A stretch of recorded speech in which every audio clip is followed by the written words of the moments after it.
Hello, welcome back to English 3, Unit 9, Part 2. This is Professor Neil and his TA Yonghee. Hello, Tia Young is back. Hi Yonghee, so for you, what is the most important quality in a partner? Professor Neil, I already told you money. Oh, money. Money. Show me the money. Yeah. Show me the money. Okay, well, what about in handymen? Handyman. Handymen. So What does it mean? Men that are good at fixing things. They could have done handy people. I mean, we live in the 21st century. Women are very good at fixing things around the house too. Are you good at fixing? No, I'm terrible, but my wife is amazing at it. And so, speaking handyman, alright, so let's ignore the bit of chauvinism in the book and just deal with it as it is. So, as it says, take turns asking and answering questions about the jobs the men did. The example we have here is, who is Jack? He's the man who fixed the sink. So in the grammar section below at 4, we learnt about relative pronoun clauses and the antecedent and the relative pronoun. In this question, who is Jack? Do we have any of that? Who is Jack? So who has to refer to Jack, right? Refer to Jack. Yeah. So Jack is a man's name. So he is, which is Jack, the man, and he fixed the sink. Yeah, so Jack is the Jack who fixed the sink. Is basically the thing. So here's the sink. He fixed the sink. The sink is in your bathroom or kitchen. So relative clause make two sentences connected into one. Yeah, so you could say, who is Jack? Jack is the man. Jack. And he fixed the sink. Yes. But to make one sentence, you use the relative pronoun and you can just say, he's the man who fixed the sink. So we're going to have, who is Peter? It's the same structure. So he's the man who repaired the car. Notice though here, one thing, repair becomes past tense. Earlier was past tense too. Yes. Fixed. So here, fix becomes fixed. And here, he's the man who repaired the car. So who is Peter? He's the man. That is present tense. But in the relative clause, repaired becomes past tense. In this case, but it's not always. No, because you could say, who is Peter? He's the man who repairs the car. Or he's the man who is repairing the car at the moment. Yeah, so it's just in this example, but there are other options. The tense of the relative clause can change depending upon what part in time you want to talk about. Who is Marcus? He's the man who changed the light bulbs. Changed the lights. Yes, changed the light bulb. Changed the light bulb. He's taking a risk though. Maybe he wants to call an electrician. But he's a handyman. He's good at this. He's good at fixing things around the house. You just disconnect the electricity and change the bulb. Oh, very good, Yonghee. You are very good at these things. So who is Andy? Andy is the man who installed the oven. He's the man who installed the oven. Exactly. I can't do that. It's too heavy. Yeah, you need a professional. And to be honest, I don't think Andy could do that by himself, but he's obviously very strong. Who is Carl? Carl is the man who connected the internet. I can do that. He connected the internet? Wow. Internet cable. Did he invent the internet too? I don't know, Professor Neil. No, that was Sir Tim Berners-Lee. But that's in a different course. Professor Neil is boasting his knowledge Ah. because Professor Neil has quality of intelligence. Yeah, thank you. That's my quality. That's my trait. So who is James? He's the man who painted the walls. Yes, he's the man who painted the walls. Right, good work from these handymen. Let's move on then to speaking to. Speaking to is the family reunion. Family reunion. Yes, the family are getting back together. Get together. So it's like Ben met a lot of people at his friend's family reunion. Take turns asking and answering questions about the people whom he met. Old-fashioned English. But that is actually correct one Grammatical. because the whom the people is after about, right? And then locate then within the sentence after met the verb. So it should be opposite. So opposite form of who is whom. Yeah, very good, very good. So the example is, who was the girl who or whom? Notice they put a whom, all right, or that I met at the door. The girl who that you met at the door was my niece. That's why when I first learned the relative clause, Professor Neil, my favorite pronoun is that. Because that is always that the option. you can use for everything. Yes. The who, whom, which is a bit more difficult. It's very difficult, so I'm just gonna use that. Yes. You could say, that is the girl that I met at the door. You could say, so in the book they're saying who, but you could say, that is the girl that I met at the door. That's okay too. Yeah. Anyway. Who is the girl that I met at the door? The girl who you met at the door is my niece. Notice here we underline the girl because that's antecedent before the pronoun that and who. The girl who you met at the door is my niece. Who is the man that I talked to at dinner? The man who you talked to at dinner is my father. So you'll notice these sentences are following the same pattern. Same pattern. Who are the children that I saw outside? The only difference here is are, because children is plural. And you'll say, the children who you saw outside are my cousins. Now I want to make it a little more difficult for you. Who is the woman that I helped in the kitchen? The woman who you helped in the kitchen is my grandmother. They're following the same pattern. And you notice now there are some gaps. ...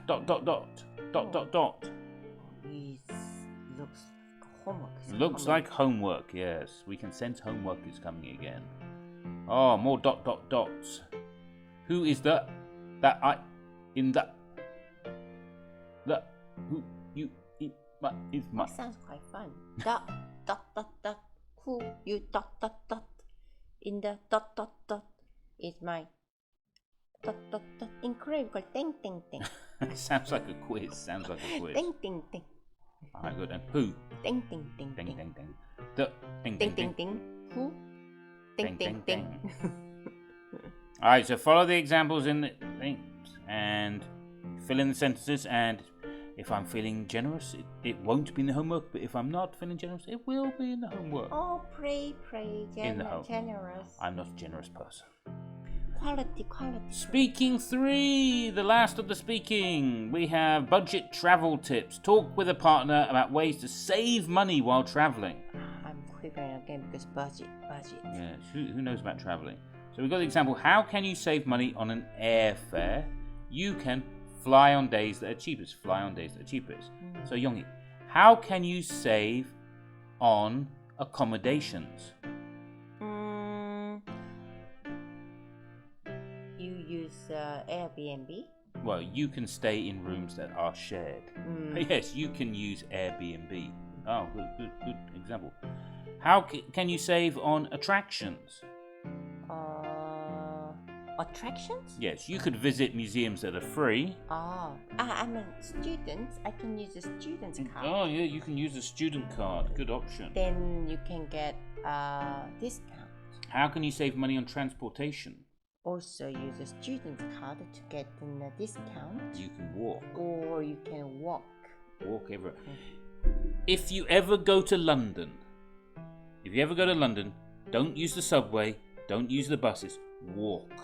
Walk as much as you can. London is a great place for walking. I read in the Bill Bryson book, mentioned that in Central London. Central London. Central London is very small, so walking is very good.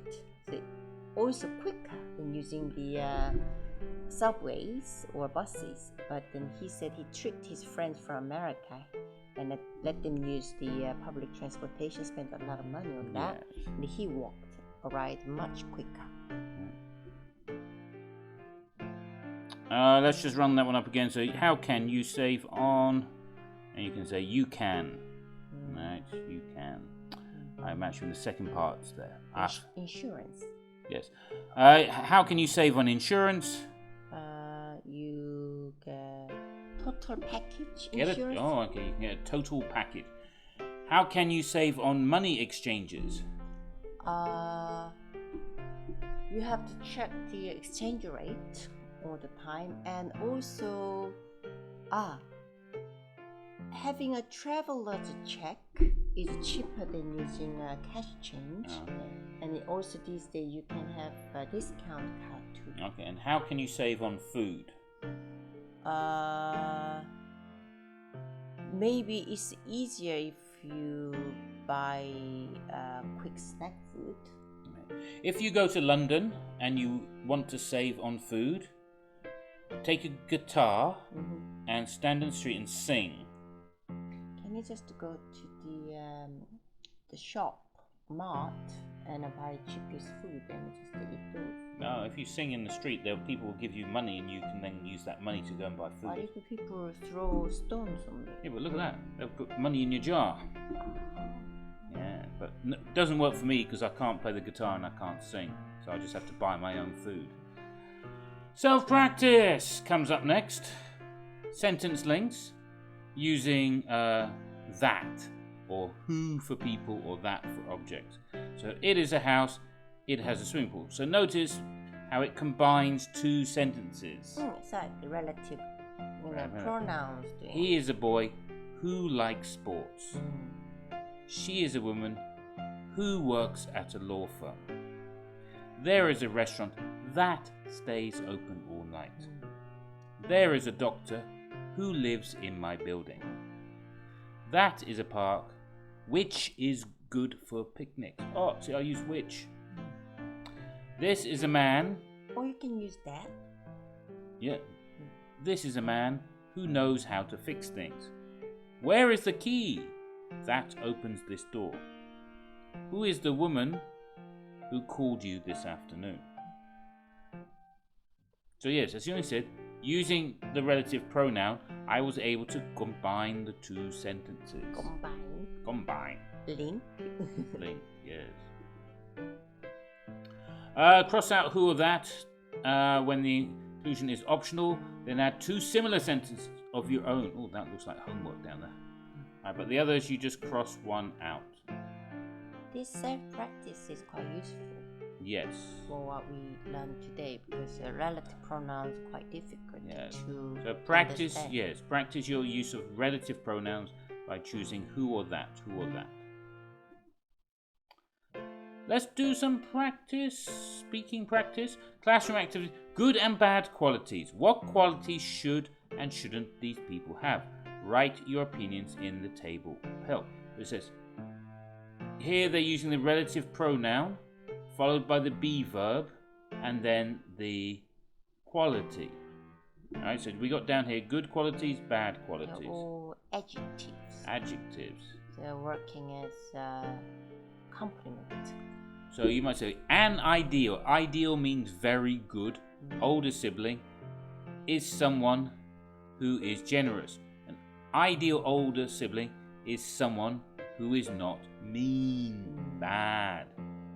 So Yongi, an ideal friend is someone who is reliable. An ideal friend is someone who is not bossy. Okay.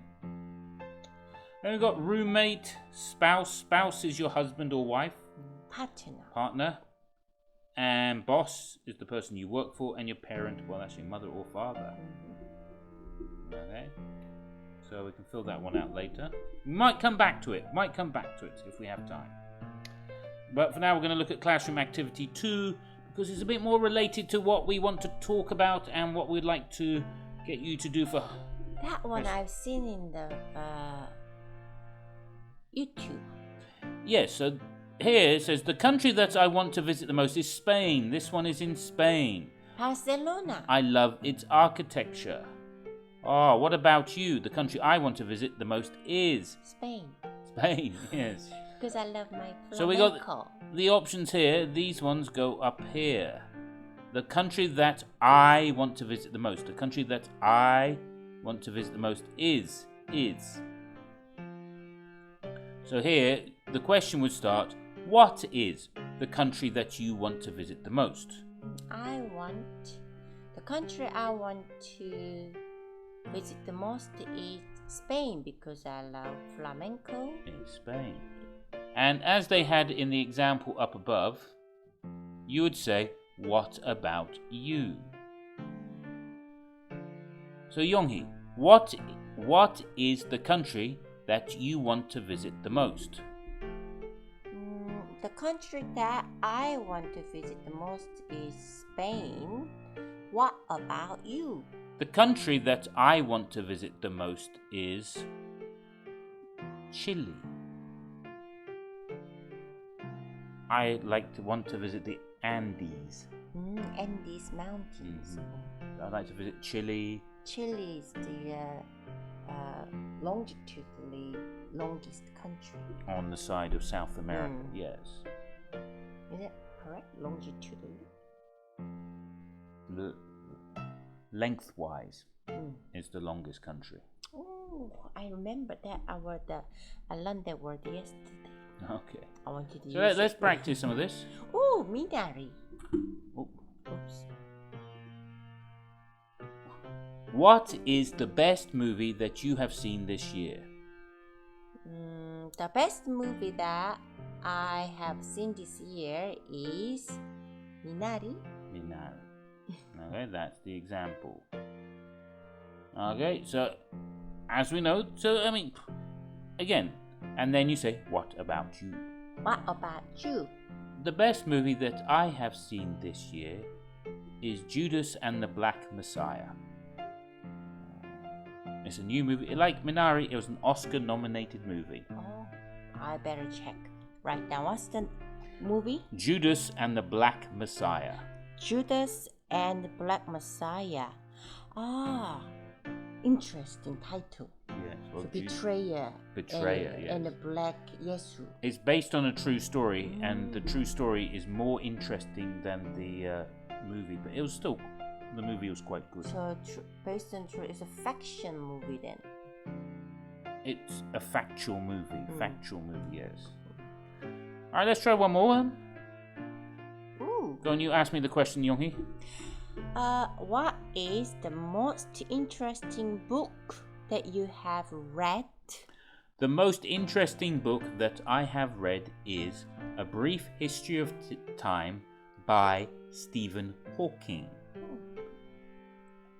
Why? Because it tells you why we are here. Oh, brilliant. Great book. Good read by a very intelligent man with a great personality. Stephen Hawking had many great qualities. He does have many good qualities. He did have. He passed away. Yes. Sadly. So, Yonghee, what about you? What is the most interesting book that you have read? We don't have all the time in the world. Okay. Pensée, written by Blaise Pascal. Oh, okay. Why is that the best book you've ever read? Or most interesting book? I always knew before reading that book Pascal as the mathematician, but then after reading that book I realized he was a philosopher as well. And the writings he said, I still remember the quote, is very influential to my thinking. What's the quote? No matter how many things you possess, it's still the tiny little dust in comparison to the universe. So, however, by thinking, you can embrace all those universe. Well, that was a bit of a connection to Stephen Hawking and A Brief History of Time. Mm-hmm. But we're running out of time. No matter what Stephen Hawking said. And hopefully you're... Pascal. And Pascal said yes. And we've got to do the listening. Quickly? Yes, we've got to do the listening. And then we do the reading. And then quickly. And then we leave you to do the homework and do your assignments and send us messages and put comments in the comment section below. Listening Unit 9, yeah? Unit 9. 7. Okay, here we go. Are you ready? So let me just click on the button so we get listening up. And we've got Unit 9, listening. So it says, listen to Alison and Bill talk about the most important qualities in a friend. Okay, here we are. So that's listen. Oh, there we are. A good friend. Ah, wait. That's the answers.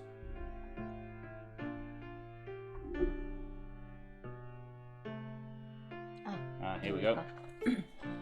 Alright. I'll read A, you read B, Younghee. Hey Bill, I'm reading an article about friendship and I want to know your opinion. What do you think are the most important qualities in a friend? Well, a good friend is someone you can count on. He should be reliable and honest. I think those are the most important qualities which a good friend should have. Do you have a cold? I'm a Bill. Okay. What about common interests? It's important that friends enjoy the same things, isn't it? Yes, friends should like the same things, but they don't need to have similar opinions. I disagree. I think good friends should share both interests and opinions. Maybe that's because you don't like to argue as much as I do. What about money? Does a good friend need to have money? No, of course not. Money isn't important at all. Actually, I think it is. I don't like friends who rely on me to pay for everything. That's selfish of you. You should be more generous to your friends. I believe generosity is another important quality a good friend should have. I know it is, and I'm generous. I'm just not foolish. In fact, that's a good point. Do you think intelligence is important? I definitely think it is. I do too. Maybe you're good friends with me because I'm so smart. What? Oh, you're funny. I guess that a sense of humor is important too. Yes, it is. We can agree on that. Thank you, Younghee.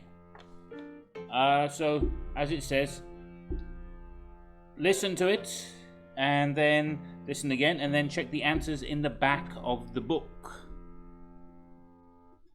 So check the answers in the back of the book. Pronunciation, we're going to skip, and we're going to take a brief look at the reading. And then so today I'm not going to read the article for you. I know, sad moment in your lives, and sad moment in my life, but I think you can read the unit in your own time. So the reading says the characteristics of police officers. So here's the reading. It says, read about the characteristics of police officers and answer the questions with full sentences. Professor Nia, I think you can quickly read for students. Okay, one quick reading. Here we go. Police work is often difficult and stressful. The situations that police officers encounter involve dealing with people who are dangerous. This aspect of their job can make police suspicious or cynical.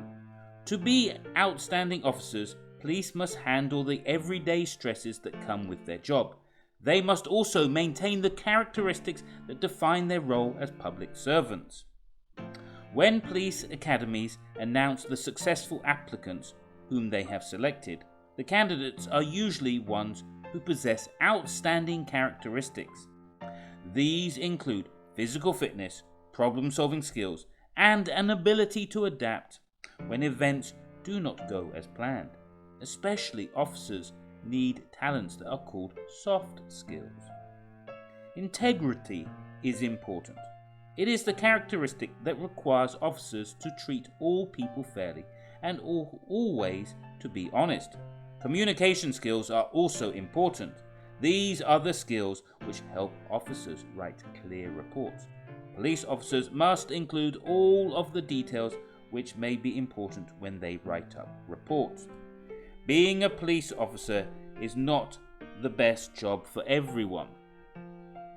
But we should all be thankful for the work that they do and the characteristics that they possess. Excellent. Thank you, Young-in. I think it's important for us to learn how to pronunciate English sentence. Yeah, so what type of situations do police officers encounter? What stresses must police officers handle? Which outstanding characteristics do police applicants possess? What are two further characteristics that are important for police officers to have? Why are communication skills important for police officers? Why should we be thankful for police officers? Write your answers. Check them in the back. If you have to do them for homework, then I will check your answers for you. We can check these answers at the back of the book, eh? Yes, back of the book. And you can do the same if you do the relative pronoun clauses in the grammar review. Once again, practice Makes perfect. Practice. Manner make Yes. the man. Practice makes things perfect. Yes, so that was English 3. That is the end of part 2. Thank you for joining us once again for another unit of English 3. For now, goodbye and speak to you next time. Bye. Bye.